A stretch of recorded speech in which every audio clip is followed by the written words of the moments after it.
ক্যান্সারটা জন্ম নেয়। তাহলে আমাদের 25 থেকে 35 বছর বয়সের মধ্যে শরীরের মধ্যে ভাইরাসটা ঢোকে। 90% উইমেন তাদের শরীরে নর্মাল ইমিউনিটি দিয়ে এই ভাইরাসকে আটকে দিতে পারেন। 10% উইমেন তারা পারেন না, তাদের শরীরে এই ভাইরাসটা ক্যান্সার হয়।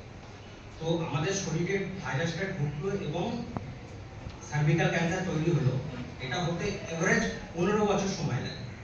আমাদের এই ভাইরাস 15 বছর সময় দেয় যে আমাকে ডিটেক্ট করো এবং আমাকে আটকাও, আমি নাহলে ক্যান্সার চলে যাবে। তো আমাদের হাতে শরীরে ভাইরাসটা ঢোকা এবং রোগ তৈরি হওয়ার আগে 15টা বছর আমরা সময় পাই, যেই সময়ে আমরা এই ভাইরাসটাকে আটকে দিতে পারি। তো কিছু কিছু রিস্ক ফ্যাক্টর আছে, যে রিস্ক ফ্যাক্টরগুলো আমাদের এই শরীরের মধ্যে ভাইরাসটার পারসিস্টেন্ট ইনফেকশন এবং ক্যান্সার হওয়ার প্রবণতাটা বাড়িয়ে দেয়। সোশ্যাল ফ্যাক্টর যেগুলো আছে, যেহেতু এটা সেক্সুয়ালি ট্রান্সমিশন হয়, তো early age of first intercourse, মানে খুব কম বয়সে আমরা যদি শারীরিক সম্পর্ক তৈরি করি, আমাদের যদি অনেকগুলো সেক্সুয়াল পার্টনার থাকে, মেল পার্টনার যার অনেকগুলো সেক্সুয়াল পার্টনার থাকে, কিংবা ফিমেল পার্টনার যার অনেকগুলো সেক্সুয়াল পার্টনার থাকে, এবং লার্জ নাম্বার অফ প্রেগন্যান্সি, অনেকগুলো আমরা বাচ্চাদের জন্ম দিই। কিছু সেক্সুয়ালি ট্রান্সমিটেড ডিজিজ আছে অ্যাপার্ট ফ্রম এইচপিভি। কি কি আছে sexually transmitted disease? Chlamydia, gonorrhoea, HIV, herpes simplex virus type 2, এগুলো হলেও আমাদের এইচপিভি ইনফেকশন হওয়ার চান্স বেড়ে যায়। ফিনাইল ক্যান্সারের মেইন কারণ হচ্ছে হিউম্যান প্যাপিলোমা। তো মেল পার্টনারে যদি ফিনাইল ক্যান্সার হয়, হিউম্যান প্যাপিলোমা ভাইরাস, তাহলে তার পার্টনারেরও হতে পারে। আর আমাদের শরীরে যদি বলেছিল 90% উইমেন হচ্ছে নিজের ইমিউনিটি দিয়ে এই ভাইরাসকে শরীর থেকে ওয়াশ আউট করতে পারে। সেই ইমিউনিটি যদি আমাদের রিডিউস হয়, কি কারণে ইমিউনিটি রিডিউস হতে পারে? এক হচ্ছে পুর নিউট্রিশন, আমাদের শরীরে কোনো নিউট্রিশন নেই। 2 নম্বর হচ্ছে কিছু কিছু রোগ আছে তাদের জন্য আমাদের ইমিউনিটিকে সাপ্রেস করতে হয়। যেমন কিছু কোলাজেন ভাস্কুলার ডিজিজ আছে আমাদের শরীরে, যেগুলো ইমিউনিটি ইনডিউস, তার জন্য ডাক্তারে ইচ্ছা করে কিছু কিছু ইমিউনিটিকে লো করার ওষুধ দেন যাতে ইমিউনিটি কমে যায়। এরকম আয়াট্রোজেনিক কিছু মেডিকেশনের জন্য হতে পারে, নিউট্রিশনের জন্য হতে পারে, কিংবা জন্মগত কিছু কিছু রোগ আছে যেখানে ইমিউনিটি আমাদের খুব কম থাকে, তো সেখানেও এই ভাইরাসে ইনফেকশন হওয়ার চান্সটা বেড়ে যায়। তো আমরা একটা রিস্ক ফ্যাক্টর নিয়ে আলোচনা করলাম, এবার আমরা করবো প্রোটেক্টিভ ফ্যাক্টর। কি কি জিনিস হচ্ছে আমাদের দেখা গেছে যে এই ক্যান্সার থেকে আমাদেরকে আটকে দেয়। এখন হচ্ছে ইন্টারফিয়ারেন্ট ডিভাইস আমরা মহিলারা ইউজ করেন কন্ট্রাসেপশন মেথড হিসাবে। তো প্রপার্টি যদি কেউ ইউজ করে তাহলে এই ভাইরাসের রিস্ক কমে যায়। বেরিয়ার কন্ট্রাসেপটিভ যেগুলো আছে আর কি, barrier method of contraceptive, condom, email, diaphragm যেগুলো আমরা ইউজ করি, তো কন্ডোম ইউজ করলে এই ভাইরাসের ট্রান্সমিশন রেট কমে যায়। এবং মেল পার্টনার যদি সার্কামস্ট্যান্স থাকে তাহলে হিউম্যান প্যাপিলোমা ভাইরাসের ট্রান্সমিশন কমে যায়, এটা স্টাডিতে দেখা গেছে। বুঝে যাচ্ছে তো? সবাই বুঝতে পারছে? তো এবার আমরা আসি যে সার্ভিক্যাল ক্যান্সার আমাদের হয়ে গেছে, তো সেটাকে আমরা খুব আর্লি কিভাবে ডিটেক্ট করব? তো সার্ভিক্যাল ক্যান্সারের সিমটমগুলোকে আমরা দুই ভাগে ভাগ করি। একটা হচ্ছে খুব আর্লি স্টেজে আমাদের কি কি সিমটম হয়, এবং অ্যাডভান্স স্টেজে কি কি সিমটম হয়। আর্লি যেটা আছে সেটা অর্গানটা হচ্ছে আমাদের লোয়ার অ্যাবডোমেনের মধ্যে থাকে, তার সামনের দিকে থাকে হচ্ছে ইউরিনারি ব্লাডার, পেচ্ছাপের থলি থাকে, আর পেছন দিকে থাকে হচ্ছে রেকটাম, যাকে বলে মলাশয়। তো সার্ভিক্সটা এই দুটোর মাঝখানে যদি রয়ে যায়, তো এখানে যদি কোনো একটা গ্রোথ হয় তাহলে সামনের দিকে যদি বাড়ে তাহলে পেচ্ছাপের সিমটম হবে, পেছন দিকে যদি বাড়ে তাহলে আমাদের মলাশয়ের যে সিমটমগুলো আছে সেগুলো। কিন্তু তার আগেও খুব আর্লি স্টেজে কি কি সিমটম হচ্ছে? আর্লি স্টেজে আমাদের সাধারণত ব্লিডিং অ্যাবনর্মালিটিস হয়। ব্লিডিং অ্যাবনর্মালিটিস কি কি হয়? সেটা হচ্ছে ইন্টারমেনস্ট্রুয়াল ব্লিডিং, মানে হওয়ার সময় হয়নি কিন্তু তবুও পিরিয়ড হচ্ছে। নর্মালি আমাদের যখন পিরিয়ড হয়, পিরিয়ডে আমি এক্সপেক্ট করি আমার এতটা সাধারণত পিরিয়ড, কিন্তু এবারে দেখছি আমার পিরিয়ডে আগের থেকে অনেক বেশি ব্লিডিং হচ্ছে। ইন্টারমেনস্ট্রুয়াল ব্লিডিং হয়েছে, হেভিয়ার মেনস্ট্রুয়াল ব্লিডিং হয়েছে, পোস্ট মেনোপজাল ব্লিডিং, মানে মহিলারা একটা সময় তাদের শরীরে মেনোপজ এসে যায়, তারপরে তার মাসিক স্রাবটা বন্ধ হয়ে যায়। কিন্তু তারপরে দেখা গেল 8-10 বছর মাসিক স্রাব বন্ধ আছে, তারপরেও তার আবার ব্লিডিং হওয়া শুরু হয়েছে। এটা রেড ফ্ল্যাগ সাইন। আর কিছু দেখা যাচ্ছে যে পোস্ট কয়টাল ব্লিডিং, মানে সেক্সুয়াল ইন্টারকোর্স করার পরে দেখা গেল যে আমার জলনার মধ্যে ব্লিডিং হচ্ছে। এবং খুবই আর্লি স্টেজে দেখা যায় যে ওয়াটারি একটা ডিসচার্জ হচ্ছে, সবসময় একটা ভেজানা থেকে একটা ডিসচার্জ হচ্ছে। তাহলে ওয়াটারি ডিসচার্জ, মেনস্ট্রুয়াল ইপিকুটাইটিস, তার মধ্যে আছে heavy menstrual bleeding, post coital bleeding, post menopausal bleeding, আর হচ্ছে ইন্টারমেনস্ট্রুয়াল ব্লিডিং। এগুলো হচ্ছে খুব আর্লি সিম্পটম। এগুলো সবগুলো রেড ফ্ল্যাগ সাইন। যখনই এগুলো আপনারা এক্সপেরিয়েন্স করবেন সঙ্গে সঙ্গে মেডিকেল অ্যাটেনশন অবশ্যই নেবেন। অ্যাডভান্স স্টেজে কি কি সিম্পটম? অ্যাডভান্স স্টেজ যেরকম বললাম, সার্ভিসটা থাকে হচ্ছে সামনের দিকে থাকে হচ্ছে মূত্রাশয়, পেছন দিকে থাকে হচ্ছে মলাশয়। তো এখানে যদি একটা গ্রোথ বাড়তে থাকে, যদি সেটা সামনের দিকে যদি সেই গ্রোথটা হয় মূত্রাশয়ের দিকে যায়, তাহলে হবে কি পেচ্ছাপে জ্বালা করবে, পেচ্ছাপের সঙ্গে রক্ত আসবে, এবং পেচ্ছাপের রাস্তার সঙ্গে যদি ওখানে একটা সংযোগ স্থাপন হয়, তাহলে পেচ্ছাপের রাস্তা দিয়ে নাকি ভেজাইনা দিয়ে পেচ্ছাপটা আসতে থাকে। তো একটা ফিস্টুলা ডেভেলপ করতে পারে। সেই জন্য পারসিস্টেন্ট একটা বেসিক ভেজাইনাল ফিস্টুলা দিয়ে একটা পেচ্ছাপ আসতে পারে।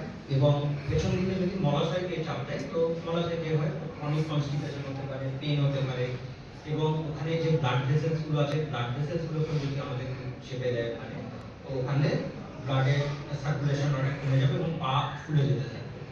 তো খুব অ্যাডভান্স স্টেজে কি হতে পারে? পেচ্ছাপে জ্বালা করতে পারে, পেচ্ছাপের সঙ্গে রক্ত আসতে পারে, কোমর এবং পিঠে ব্যথা হতে পারে, এবং খুব অ্যাডভান্স স্টেজে দেখা যায় যেহেতু ওখান থেকে ব্লাড আসতেই থাকে ওখানে একটা ইনফেকশন হয়ে যায়। তো সেই জন্য ওখানে ফাউল স্মেলিং একটা ডিসচার্জ, প্রথমে আর্লি স্টেজে একটা ওয়াটারি ডিসচার্জ হতে থাকে, অ্যাডভান্স স্টেজে ওখান থেকে একটা ফাউল স্মেলিং একটা ডিসচার্জ হতে পারে, যে পাল দিয়ে হেঁটে গেলেই বোঝা যাবে যে একটা কিছু একটা গন্ধ আমার নাকে আসছে। ঠিক আছে, এটা বাড়ির যেরকম হয় বয়স্ক ভদ্রমহিলা যারা বলতে এগুলো লজ্জা পায়, যে তারা মনে করে না যে ব্যাপারগুলো নিয়ে আমরা আলোচনা করি। কিন্তু তোমরা এই যখনই দেখবে যে বয়স্ক মহিলা আছে, একটু অসুস্থ আছে, তার কাছ থেকে একটা ফাউল স্মেলিং ডিসচার্জ, মানে ফাউল স্মেলিং আসছে, তো তখন তোমরা এটা তার সঙ্গে পুরোপুরি আলোচনা করো যে ঠাকুমা কি এরকম কোনো সমস্যা হচ্ছে, এরকম কিছু হয়েছে, চলো তোমাকে তাহলে একটা ক্লিনিকে নিয়ে যায়, একটা ডাক্তারের সঙ্গে একটা গিয়ে কথা বলে আসছে। ঠিক আছে?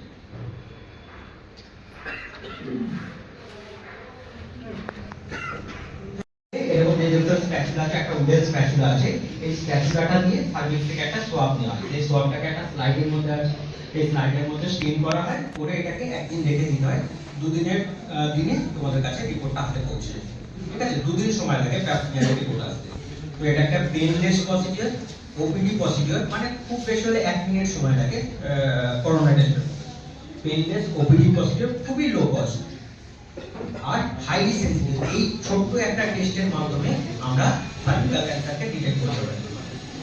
তো প্যাপস্মিয়ার টেস্টে আমরা যে করব, এর একটা গাইডলাইন্স আছে। আমরা একটা ছোট বাচ্চাকেই প্যাপস্মিয়ার টেস্ট করতে আমরা পারি না।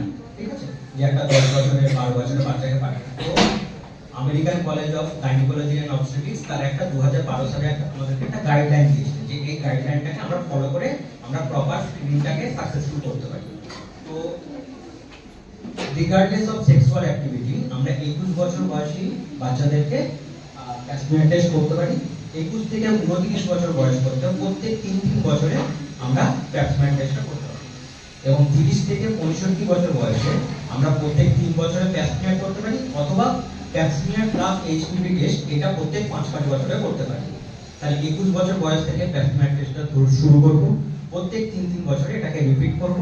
যখন 30 বছর বয়স হয়ে যাবে তখন আমরা 3 বছরে প্যাপস্মিয়ার করতে পারি, অথবা ইন্টারভালটা বাড়িয়ে প্যাপ প্লাস এইচপিভি করে প্রত্যেক 5 বছরে আমরা স্ক্রিনিং করতে পারি। যখন আমাদের বয়স 65 বছর হয়ে যাবে তখন আমরা পেছনে 3টে রেকর্ড নেব, যে পরপর 3টে যেটা এইচপিভি টেস্ট হয়েছিল সেটা যদি নেগেটিভ থাকে, তাহলে সেই মহিলাকে আমরা বলি যে আপনাকে আর স্ক্রিনিং করার দরকার নেই, আপনার আর কোনোদিন আর সার্ভিক্যাল ক্যান্সার হবে না। ঠিক আছে, তাহলে 21 বছর বয়স থেকে শুরু হবে এবং 65 বছর বয়স পর্যন্ত হতে থাকবে। প্রত্যেক 3 বছর একটা করে আমরা প্যাপস্মিয়ার টেস্ট করব। প্রত্যেক 3 বছরে যেমন আমরা প্যাপ টেস্ট করছিলাম সেরকম করতে থাকবো। 65 বছর যখন আমাদের বয়স হয়ে যাবে তখন আমরা 3টে রেকর্ড দেখবো পেছনে 3টে রেকর্ড যদি বলে যে না নেগেটিভ আছে, তখন আমাদের আর স্ক্রিনিং করার দরকার নেই। যদি দেখা যায় যে একটা রিপোর্ট পজিটিভ আছে, তাহলে আমাদের ট্রিটমেন্টের পার্টে চলে যেতে হবে। ঠিক আছে, হসপিটালে বিনা পয়সায় হয়, বিনা পয়সায়, এবং প্রাইভেট চেম্বারে গেলে খুব বেশি হলে 200 থেকে 300 টাকা নেয় প্রাইভেট চেম্বারে। হসপিটালে এটা সম্পূর্ণ বিনামূল্যে, এবং এটা ওপিডি প্রসিডিওর, দেখি না যে হ্যাঁ, এই জন্য কোনো অ্যাডমিশনের দরকার নেই। ওপিডিতে যাবে, আলাদা সেগ্রিগেটেড রুম আছে একটা, সেখানে প্যাথোজেন টেস্ট হয়, ওখানে গিয়ে বলবেন, বললে ওরা প্যাথোজেন টেস্ট করে স্লাইড করে আপনাকে একটা নাম্বার দিয়ে আপনাকে পাঠিয়ে দেবে, বলবে যে দুদিন পরে আপনি রিপোর্টটা কালেক্ট করে দিন, দুদিন পরে রিপোর্টটা কালেক্ট করে। ঠিক আছে, বোঝা গেল এত দূর পর্যন্ত? এবার আসছি এই আমরা আমাদের শরীরে ভাইরাসটাকে ঢুকতেই দেবো, ঠিক আছে? তো অনেকে আমরা আলোচনা করি, কিছুদিন আমাদের নিউজ মিডিয়াতে আলোচনা হচ্ছে যে ক্যান্সারের ভ্যাকসিন আমাদের কাছে সার্ভিক্যাল ক্যান্সারের ভ্যাকসিন এসে গেছে। তো এই ভ্যাকসিন নেওয়ার মাধ্যমে আমরা আমাদের শরীরে হিউম্যান প্যাপিলোমা ভাইরাসকে ঢুকতেই দেবো না, ঢোকার আগেই আমরা এই ভাইরাসটা আটকে দিতে পারি। তো যে ভ্যাকসিনের কিছু মিথ আছে, যে প্রত্যেকটা ভ্যাকসিনে যেমন থাকে যে নিলে কি হবে, কি ক্ষতি হবে না হবে, সেই মিথগুলো নিয়ে আমরা একটু আলোচনা করি। যেহেতু এটা ডিএনএ ফ্রি ভ্যাকসিন, তো কোনো চান্স নেই যে আমাদের এটা ইনফেকশন করতে পারে। এটা সম্পূর্ণ ডিএনএ ফ্রি ভ্যাকসিন। ভাইরাস একটা এলিওয়ান ক্যাপসিড, যেটা প্রোটিন, সেই প্রোটিনটাকে নিয়ে ভ্যাকসিনটা বানানো হয়, টোটাল ভাইরাসটাকে নিয়ে, ভাইরাসের একটা পার্ট নিয়ে। যেহেতু একটা পার্ট নিয়ে আমরা এটা করি, ভ্যাকসিনটা তৈরি করি, ফলে এটা 100% সেফ। আর একটা প্রশ্ন, এটা বাচ্চারা তো এই ভ্যাকসিনটা নেবে, তো ভবিষ্যতে এদের ফার্টিলিটির কোনো সমস্যা, মানে ভবিষ্যতে তারা কনসিভ করতে কোনো সমস্যা, কোনো সমস্যা হবে না এই ভ্যাকসিনটার সঙ্গে, ফার্টিলিটির কোনো সমস্যা নেই।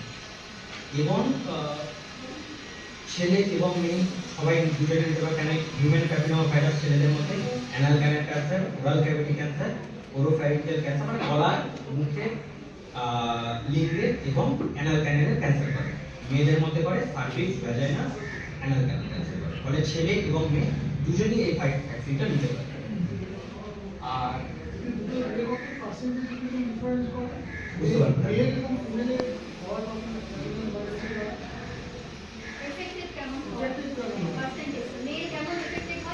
আচ্ছা আচ্ছা, মানে এবার হ্যাঁ, আমরা যখন দেখছি যে হিউম্যান প্যাপিলোমা ভাইরাস, যেটা mostly culprit of cervical cancer, ঠিক আছে, 99.97% responsible for cervical cancer, around 30% responsible for oral cavity আর ওরোফ্যারিঞ্জিয়াল ক্যান্সার। কেন? আমরা ওরাল ক্যাভিটিতে দেখেছি টোবাকো একটা মেজর রোল প্লে করে ওরাল ক্যাভিটি ক্যান্সারে।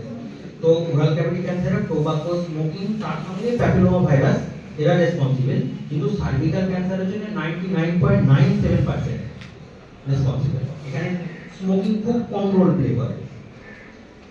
তো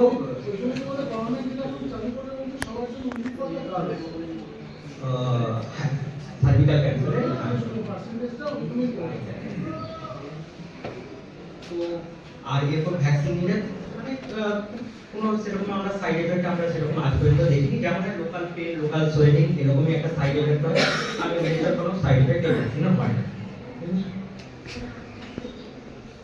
তো FDA, food and drug administration, এটা আমাদেরকে দুটো ভ্যাকসিনের এখন ইউজ করার পারমিশন দিয়েছে। একটা হচ্ছে সার্ভারিক্স, এটা হচ্ছে বাইভ্যালেন্ট, মানে হচ্ছে দুটো স্ট্রেন আমরা ইউজ করতে পারি।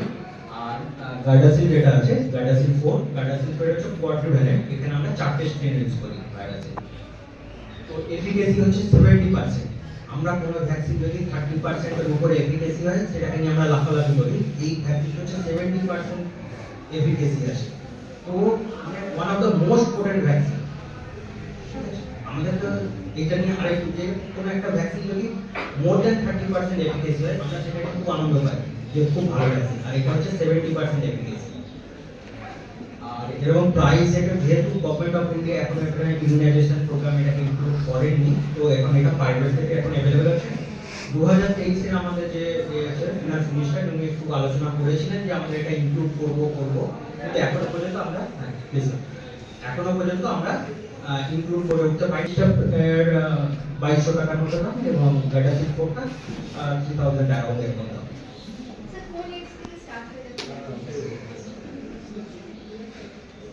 তো ভ্যাকসিনেশন শিডিউল আমরা যেটা করি, একজন উইমেন 45 ইয়ার্স এজ পর্যন্ত এই ভ্যাকসিন নিতে পারে। তো কিন্তু দেখা গেছে যে 9 থেকে 16 বছর কিংবা 14 বছর বয়স পর্যন্ত এই ভ্যাকসিনটা যদি আমরা নিই, তাহলে এটা সব থেকে বেশি এফেক্টিভ। যেহেতু আমাদের যদি সেক্সুয়াল হয়ে যায়, কন্ট্যাক্ট হয়ে যায়, তাহলে এই ভাইরাসের ট্রান্সমিশনও হয়ে যায়, ফলে তারপরে ভ্যাকসিন এতটা এফেক্টিভ থাকে না। 45 বছর এফডিএ বলছে যে 45 বছর পর্যন্ত নেওয়া যায়, কিন্তু আমরা রুটিনলি রিকমেন্ড করি 9 থেকে 14 কিংবা 9 থেকে 16 বছরই 16 বছরের বাচ্চাদের জন্য আমরা recommend করি। তো যদি 9 থেকে 14 বছরের বাচ্চা হয় তাদেরকে আমরা দুটো ডোজ দিতে পারি 6 মাস ছাড়া, মানে আগে একটা নিল 6 মাস পরে একটা নিল। এবং 14 বছর থেকে 25 বছর 26 বছর পর্যন্ত যদি বাচ্চা হয় তাদেরকে আমরা বলি তিনটে ডোজ নিতে, 0, 2 এবং 6 মান্থ। এগুলো সব ইন্ট্রামাসকুলার ইনজেকশন, যেমন ভ্যাকসিন হয় আর কি, আইএমপি। আর 27 থেকে 45 পর্যন্ত এফডিএ রেকমেন্ড করেছে নিতে পারেন, কিন্তু রুটিনলি আমরা রিকমেন্ড করি। কেন, যেখানে এখানে অনেকগুলো স্ট্রেন আছে, যে আমরা বললাম ওভার 200 স্ট্রেন। আমাকে আগে তাহলে যিনি ভদ্রমহিলা বলছেন আমার 30 বছরের উপর বয়স, আমি ভ্যাকসিনটা নিতে ইন্টারেস্টেড, তখন আমরা কি করি, ওনার ভ্যাজাইনা থেকে একটা স্যাম্পল নিয়ে দেখি ওখানে কোনো প্যাপিলোমা ভাইরাসে ইনফেকশন আছে কিনা। যদি দেখি যে প্যাপিলোমা ভাইরাসে ইনফেকশন নেই, তাহলে আমরা বলি আপনি নিতে পারেন, কোনো অসুবিধা নেই, আপনি ভ্যাকসিন নিন। এবং যদি দেখি যে প্যাপিলোমা ভাইরাসে ইনফেকশন আছে কিন্তু খুব আনকমন স্ট্রেন, যেমন 6, 11, 199, 68, এই ভ্যারিয়েন্টগুলো ইনফেকশন হয়েছে, তখন আমরা বলি আপনি নিন। ওই ভ্যারিয়েন্টগুলো মানে যে মোস্ট পোটেন্ট যে এগুলো আছে স্ট্রেনগুলো, সেগুলো আপনাকে অ্যাটাক করেনি, যারা মেনলি ক্যান্সারটা করে, আপনি অবশ্যই তখন এই ভ্যাকসিনটা নিতে পারেন। 45 বছরের পরে আমরা রিকমেন্ড করি। আমরা তাহলে একজন মহিলা 45 বছর পর্যন্ত ভ্যাকসিনটা নিতে পারে, হাইলি রিকমেন্ড করি। 9 থেকে 14 বছর বয়সী বাচ্চাদের জন্য, তাদের জন্য দুটো ডোজ 6 মাস ছাড়া ছাড়া, এবং 15 থেকে 26 বছর বাচ্চাদের জন্য আমরা বলি যে তিনটে ডোজ নিতে, 0, 2 এবং 6 মান্থে। আর 27 থেকে 45 বছরের জন্য তাদেরকে আমরা আফটার কাউন্সেলিং কনসালটেশন তারপরে আমরা রিকমেন্ড করি ভ্যাকসিনটা নিতে দেবেন। ঠিক আছে? তো কারা কারা এই ভ্যাকসিনটার জন্য এলিজিবল নয়, কারা এই ভ্যাকসিনটা নিতে পারে না? 1 নম্বর হচ্ছে প্রেগন্যান্ট পেশেন্ট, যারা কনসিভ করেছেন তারা এই ভ্যাকসিনটা নিতে পারে না প্রেগন্যান্সি। 2 নম্বর হচ্ছে কোনো টিবি পেশেন্ট, যাদের ইমিউনিটি অলরেডি রিডেন্স, তারা নিতে পারে না। কোনো ক্যান্সার পেশেন্ট নিতে পারে না, এবং যাদের যাদের যেরকম ভ্যাকসিনে অ্যালার্জি থাকে, যে আমার কোনো ল্যাটেক্স অ্যালার্জি আছে, ভ্যাকসিন অ্যালার্জি আছে, তাদেরকে আমরা রিকমেন্ড করি না।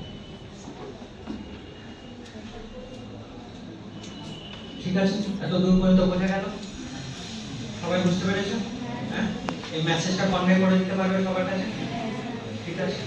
আচ্ছা, কিছু কোশ্চেন অ্যানসার সেশন, কারো কোনো কোয়ারি থাকলে